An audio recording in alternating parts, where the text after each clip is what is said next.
faut pas faire une confiance aveugle. J'ai fait confiance souvent à des agents immobiliers. Avant et après, c'est une autre histoire. Comment ça? Donne-nous des détails. Voilà, moi, un client est venu et puis il n'a pas pu ouvrir son compte bancaire. C'est son problème, j'ai gardé la caution. J'avais une mauvaise image de Pattaya à l'époque. D'accord. En Thaïlande, j'ai toujours trouvé que les agents étaient trop superficiels, connaissaient pas leurs produits, savent pas ce que c'est qu'un investissement, savent pas ce que c'est que des rendements. Ils proposent ce qu'ils ont de manière arbitraire, directe. Alors moi, je n'investis qu'en freehold, comme je disais, parce que j'ai un rapport à la propriété qui fait que je veux sentir que ce bien, j'en suis propriétaire et je peux le transmettre. Alors, ce qui me surprend le plus, c'est qu'il n'y a pas de notaire en Thaïlande. Tes biens, ils te rapportent combien en moyenne? Et donc, du coup, tu les as achetés combien? Je suis Stéphane, je suis français, j'ai 45 ans, j'habite en Thaïlande, avant à Bangkok et aujourd'hui à Pattaya. Déjà, qu'est-ce qui t'a donné envie d'acheter de l'immobilier spécifiquement à Pattaya? Moi, j'ai pas acheté uniquement à Pattaya, je suis dans l'immobilier depuis toujours. Je fais des ressources humaines, c'est mon métier, et je fais aussi de l'immobilier par passion. Donc les rendements, c'est quelque chose, le prix, c'est quelque chose, mais tu sais, quand tu investis dans un actif, la valeur aussi, c'est important. C'est lié à ta vision à toi. Et moi, ma vision de l'immobilier, c'est j'aime en faire, j'aime la relation B2C avec les personnes, j'aime la relation avec les locataires. Je trouve que c'est un produit humain, c'est un produit qu'on sent. Donc j'en ai fait un peu partout où j'ai été.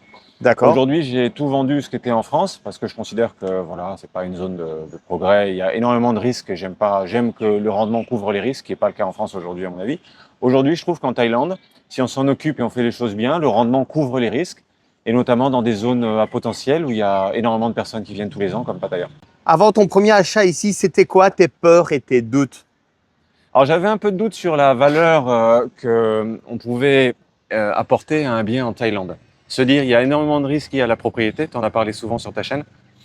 La question que je me posais, c'est est-ce que vraiment les condos maintiennent leur valeur dans le temps? Et deuxièmement, lié à la propriété, tu sais, tu en as parlé, il y a du leasehold, il y a de la propriété aussi sur des maisons. Ça, c'est trop compliqué pour moi. Moi, je voulais vraiment acheter des choses où j'étais propriétaire. D'accord. Donc ça, vis-à-vis de ce risque de propriété et vis-à-vis de ce risque d'évolution de la valeur, le rendement locatif, j'avais pas de problème avec ça, j'avais un problème sur cette première partie-là. Ok. Toi, tu connaissais déjà Pattaya avant d'investir ou tu as découvert la ville en mode coup de poker? J'avais une mauvaise image de Pattaya à l'époque. D'accord. Parce que je voyageais pas mal, j'allais dans des milieux un peu plus haut de gamme, j'aimais bien. Et aujourd'hui, à mon âge, je suis dans un âge, tu sais, après la crise de la quarantaine, des fois on se réforme un peu. Et j'ai une vision qui a changé. La collégialité de Pattaya me plaît. Je trouve que j'avais hésité en venant, tu sais, au nord de Pattaya, il y a Vongamat, une plage très jolie, jusqu'au temple de la vérité, au sanctuaire de la vérité. Oui, j'ai des amis qui sont là-bas. Tu connais. Et au sud, grâce à ta chaîne en début d'année, je vais pas te dire, tu m'as montré Pratamnak sous un autre angle. C'est ça. Et donc j'ai fait des investissements aussi, et puis des personnes viennent sur le long terme. C'est en fait mon plaisir de faire de l'immobilier, tu sais, avec des personnes, des Farang comme nous, des Western. Ouais, bien sûr. C'est quelque chose de très agréable aujourd'hui. Je suis très content de l'avoir fait il y a un an. Voilà. Super. Et avant ça, donc tu connaissais pas Pratamnak, découverte pour toi. Pratamnak. Découverte pour moi en début d'année. Qu'est-ce que tu penses de Pratamnak? On y est bien?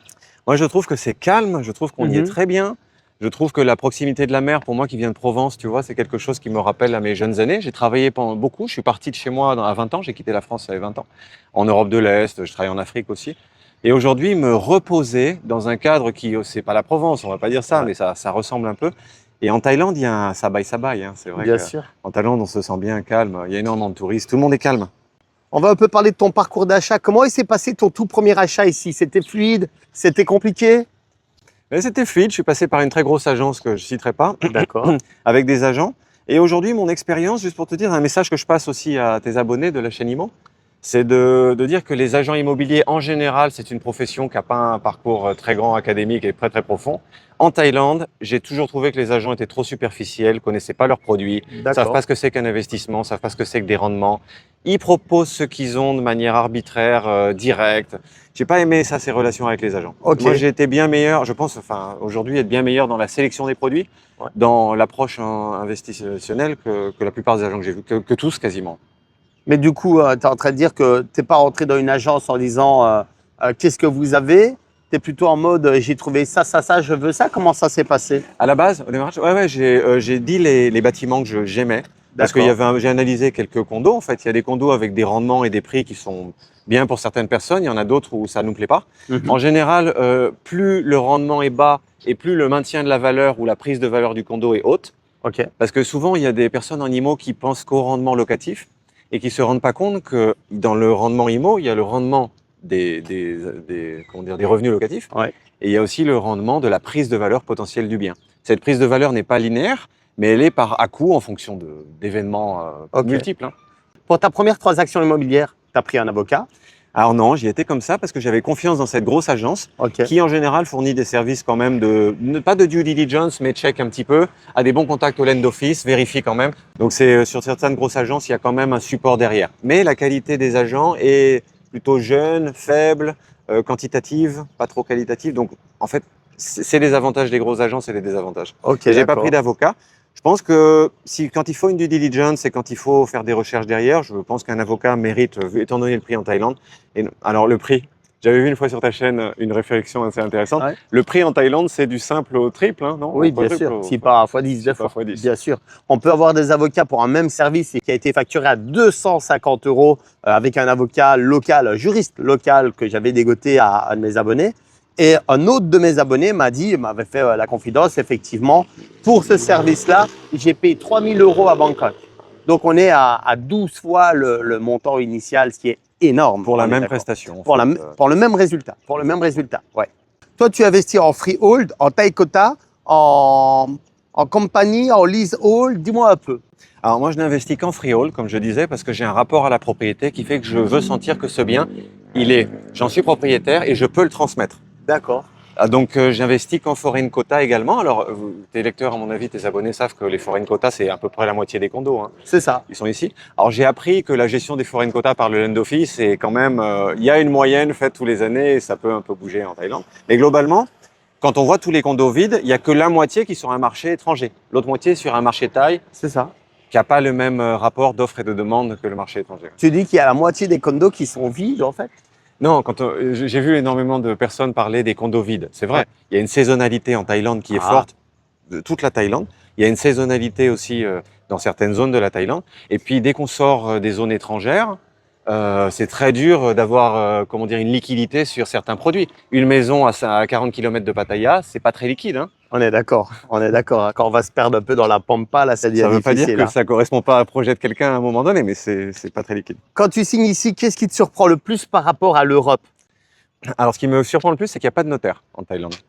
En France, il y a un notaire qui fait donc la due diligence, qui vérifie l'historique du bien, qui fait des études liées à un certain nombre de risques potentiels pour l'acquéreur. C'est ça. Et en fait, en Thaïlande, les avocats ont toute la confiance du système. Non, c'est vrai, ils peuvent même encaisser les fonds pour l'acheteur, Bien sûr. alors qu'en Europe, c'est pas toujours comme ça.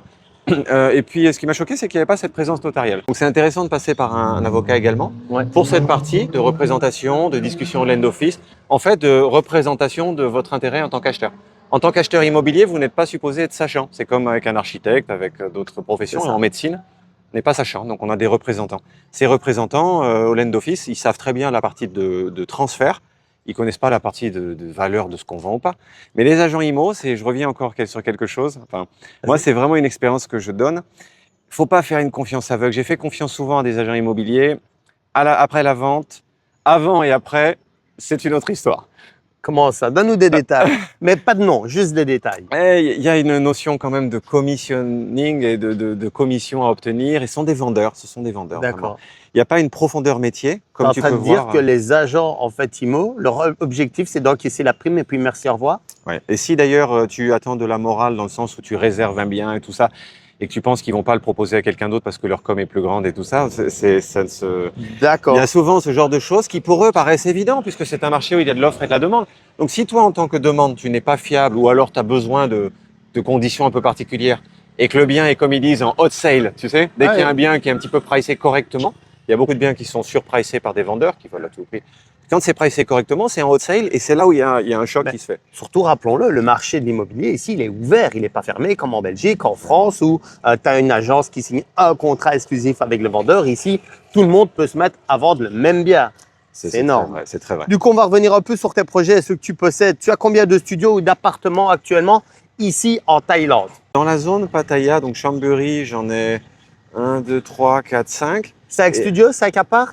5 apparts. Il y a 2 pièces. Il y a quand je dis 2 pièces, c'est 2 chambres. Ouais. Une chambre. et le reste, c'est des studios. Ok, Trois donc studios. 3 studios, 2 apparts. Des Super. apparts. Et à Bangkok, j'ai l'appartement que j'avais acheté à côté de Terminal 21. C'est ça. Sûrement tes abonnés connaissent. Aussi 2 chambres là-bas. Ah oui, 2 chambres. Ah, Ouais. 2 chambres J'avais aussi. plein de chambres parce que je considérais qu'à Bangkok, il y a énormément de studios. Ouais. Et non dans des grandes tours. Et que bon, voilà, à un moment, on construit plus de grands appartements maintenant. Pourquoi justement ce type de bien en particulier? Pourquoi aller sur 3 studios ou 2 apparts ici? Pourquoi t'es pas allé sur des maisons à bail de 30 ans, etc. C'est moins pour toi ça? Alors, je sais que des personnes font des très gros rendements sur des maisons beaux de 30 ans, ainsi de suite. Il faut savoir que la valeur d'un leasehold diminue avec le temps. D'accord. Il n'y a pas de prise de valeur possible. Alors, le marché thaïlandais fait qu'il y a quand même une quantité de biens importante et il n'y a pas une grande prise de valeur potentielle en dehors des… À un moment, tu l'as vu dans une vidéo de manière intéressante. En dehors, quand on prend le risque d'acheter un bâtiment sans savoir s'il va être livré. Bien sûr. Et à la livraison, ça prend une valeur pour un paramètre simple qui est que le bien n'existe pas et le bien existe. C'est ça. Mais sinon, pour les autres bâtiments qui sont dans leur maturité en second hand, c'est-à-dire on a reçu notre bien et il devient… C'est comme une voiture, elle sort du dealer et quand elle est sortie du dealer, elle est plus neuve. Et bien à ce moment-là, elle a une durée de vie de valorisation, cette voiture. C'est ça. Et là on pourra en parler longuement, mais c'est un peu… Donc moi, je voulais en fait, pour moi, juste pour te répondre directement, c'est du freehold et du foreign quota. C'est ça. Je fais pas de company name. Pour la simple raison que c'est risqué. En ce moment, il y a des crackdowns Bien dessus. sûr. Il faut une activité sur la société, il faut payer une C'est ça. comptabilité, c'est compliqué. Et la propriété du terrain, je considère, alors, comme beaucoup, qu'on n'est jamais propriétaire du terrain. Tu restes sur les mêmes résidences ou tu diversifies les projets?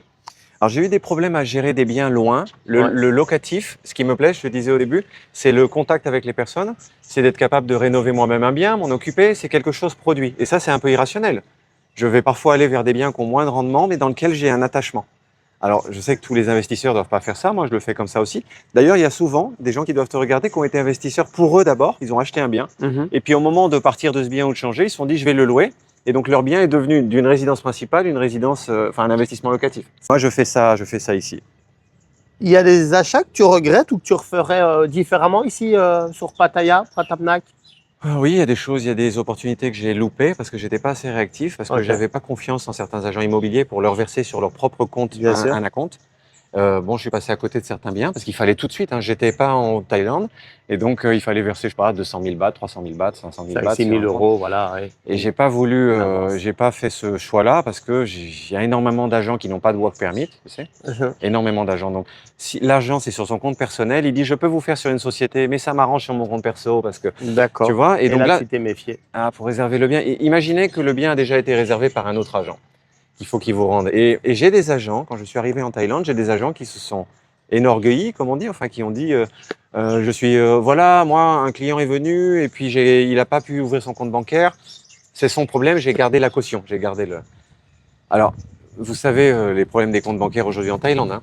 D'ailleurs, on faisait une blague récemment sur comment elle s'appelle la personne qui disait non mais allô quoi, t'es en Thaïlande, t'as pas de compte bancaire. Nabila. Ça s'appelle Nabila. Et on m'a traité de boomer d'ailleurs, on s'est dit c'est il y a 20 ans, j'avais l'impression que c'était hier. En Thaïlande c'est très difficile aujourd'hui dans le processus d'acquisition, il y a ce caractère-là qui est un peu difficile, c'est qu'en foreign quota, il faut absolument que l'argent vienne de l'étranger. C'est ça. Et pour ça, il faut que ça aille d'un compte bancaire de soi-même à un autre compte bancaire. Mais il y a aussi une astuce parce que surtout, on n'y pense pas, mais on peut faire appel à un juriste ou un avocat.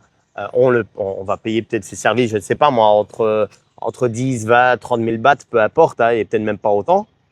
Mais le fait de faire appel à un juriste ou un avocat, on peut verser sur le compte donc, de ce professionnel Tout à fait. et du coup, ça règle le problème. C'est un compte séquestre en fait, ça s'appelle. Bien un sûr, compte oui, escroc. c'est ça. C'est 0,5% de la valeur Voilà. et puis on transfère sur ce compte-là. Là, si vous avez besoin de contacter un avocat ou un juriste, je vous mets un lien dans le descriptif. N'hésitez pas également à cliquer ou en tout cas à scanner le QR code qui apparaît maintenant à l'écran. Ça pourra peut-être vous aider. Je te demandais si tu avais des regrets. Donc, tu regrettes de ne pas avoir fait des achats. Mais Ouais. par rapport à ce que tu as acheté, des regrets, pas de regrets? Non, aucun regret aujourd'hui, j'ai pas de D'accord. regrets. Donc, on va en parler un peu de chiffres et de stratégie. Tes biens, ils te rapportent combien en moyenne? Et donc, du coup, tu les as achetés combien? Le moins cher, Alors, le plus cher? J'ai un bien ou deux qui sont en dessous de 10% parce que je voulais ce Ok. bien, parce que je considère que la valeur est bien, mais en général, je suis à 10%. 10% Ok. brut. Hein. Brut, oui. Brut. Donc, après, en net, Il faut enlever en net, on doit être à 8. Si C'est tu ça. enlèves les charges de condo, alors il y a des condos qui ont plus de charges, on pourrait Ok. les procédés de calcul, mais je suis à 8. Pour moi, quand quelque chose ne perd pas de valeur et fait du 8% net, c'est bien. Quand quelque chose peut prendre un peu de valeur dans le temps, et ça veut dire que c'est du talent d'achat. Bien acheter, ça n'est pas simplement le talent de la personne, c'est être au bon endroit au bon moment. Ouais. Donc ça veut dire qu'il faut se déplacer un peu vers des visites. Mais si on achète bien, on peut faire quelque chose de ce type-là. Ok. Les nouveaux condos, qui en général peuvent prendre un peu de valeur dans les premières années, en général ont des rendements plus faibles que ça, Ok. dû à la prise de valeur. Si on commence un peu à parler chiffres, ton condo le moins cher, il fait combien de mètres carrés? Tu l'as acheté combien? Alors le moins cher, je l'ai acheté 700 000 bahts et il fait 750 000 bahts, pardon, et il fait 26 mètres carrés. Ok. Et lui, il est loué au moins à combien actuellement? À 8 000 bahts. Ok, d'accord. Et le plus cher? 2 millions 4. 2,4 millions. Il est loué combien au mois? Alors c'est saisonnier à 17 000, 48 mètres carrés. Tu vises quel type de locataire? Des touristes qui sont là quelques jours, des touristes qui sont là pendant longtemps, donc plus d'un mois, des expatriés? Oui, alors c'est intéressant d'avoir des locataires à l'année, moi je pense, tu vois, sur des gens qui restent un an. Là c'est vraiment sympa. Il y a une relation qui se crée, tu peux t'occuper vraiment d'un bien. En plus, tu fais une fois une entrée-sortie. Quand tu loues au mois, tu dois faire plusieurs entrées-sorties et tu as de la vacance locative. C'est ça. Donc à toi de voir après les montants que tu mets en face. Je sais que tu fais plus d'argent si c'est de l'actif que par rapport au passif. Moi, je préfère que ce soit semi-passif. Je m'en occupe, mais je m'occupe plus de la relation que de vraiment Autre chose. ouais. Pourquoi autant d'achats dans cette ville? Et surtout, qu'est-ce que tu vois ici que d'autres ne voient pas en termes de potentiel? Alors, ce que je vois en termes de potentiel, c'est que c'est fini. Tout le monde me dit la Thaïlande, c'est Pattaya, c'est continental, c'est pas une île, et donc c'est infini. Moi, je considère que c'est fini parce qu'il y a quelques rues, notamment ici à Pratamnak, où on peut aller à pied, et tout ce qui est derrière la grande route là et qui va vers la mer est en fait limité. Tu remarqueras que le prix des terrains est déjà skyrocketé complètement. Les développeurs peuvent pas les faire rentables à moins de plusieurs millions par appartement. Donc acheter des appartements ici à 1,5 million, ça me semble être un bon calcul dans l'optique de ne pas perdre de valeur.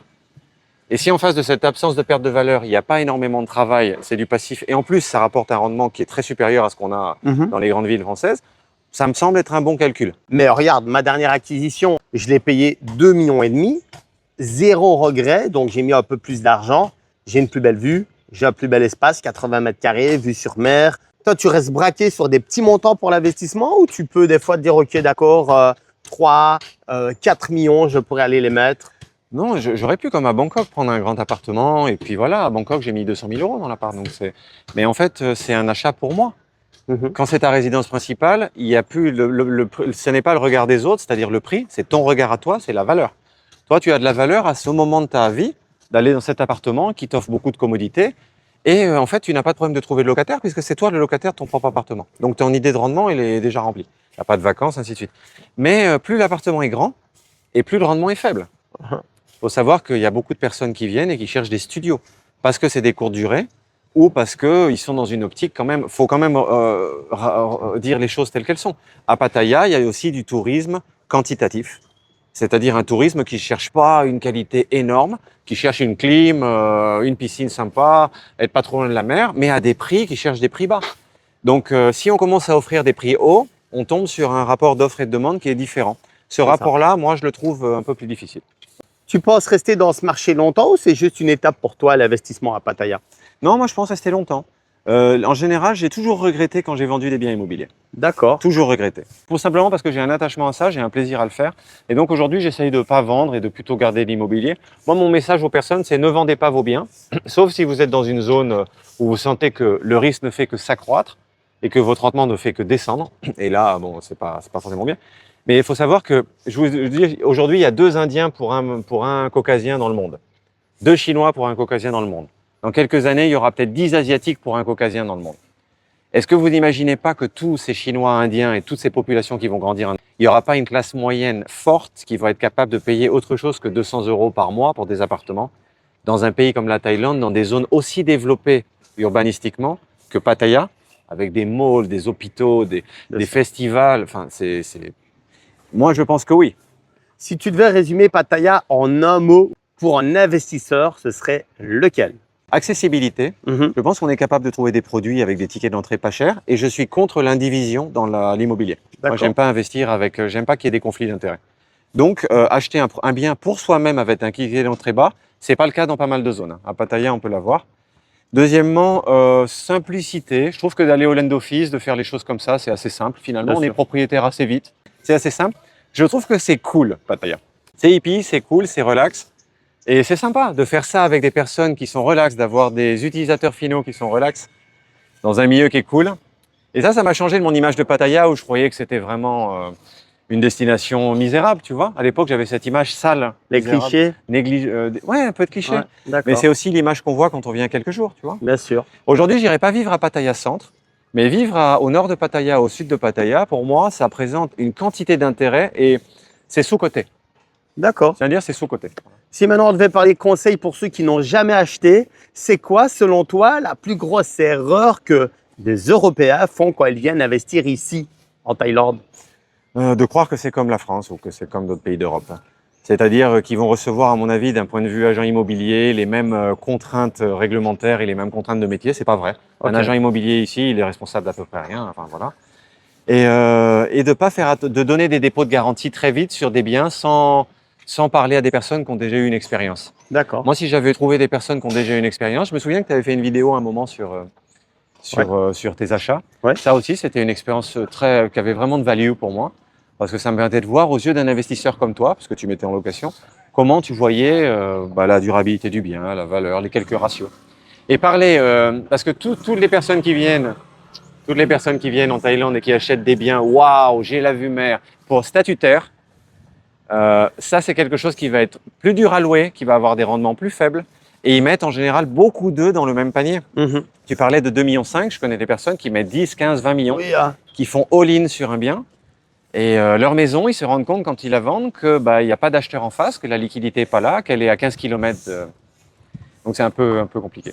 Quel conseil tu donnerais à quelqu'un qui hésite depuis des mois à acheter son premier studio en Thaïlande? Moi, je lui dirais que il faut démarrer dans la vie. Voilà, c'est comme toute une aventure entrepreneuriale. On a souvent regretté de ne pas démarrer plus tôt. Et je pense qu'il faut démarrer. Il faut avoir confiance.